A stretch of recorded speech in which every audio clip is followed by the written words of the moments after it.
Calories అంటారు. Calories విషయంలో కూడా మనం తీసుకుంటున్నటువంటి క్యాలరీస్ ఆహారం ద్వారా మనకి క్యాలరీ ఇన్పుట్ అంటే లోపలికి వెళ్ళేది ఒకటే సోర్స్ అండి.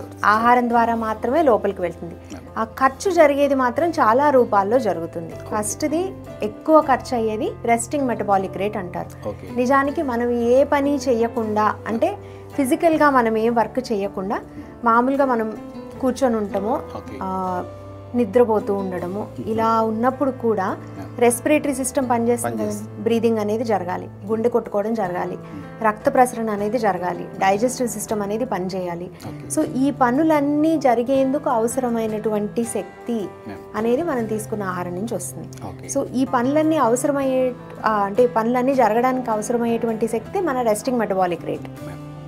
ఇది మ్యాక్సిమం అమౌంట్ ఆఫ్ క్యాలరీస్ ఖర్చు అయ్యేందుకు ఇదే మనకి మెయిన్. ఓకే, దీని తర్వాత ఏదైనా ఫిజికల్ యాక్టివిటీ చేస్తూ ఉన్నట్టయితే కనుక ఎక్సర్సైజ్ ద్వారా క్యాలరీస్ బర్న్ చేసినట్టయితే కనుక అది ఇంకొంత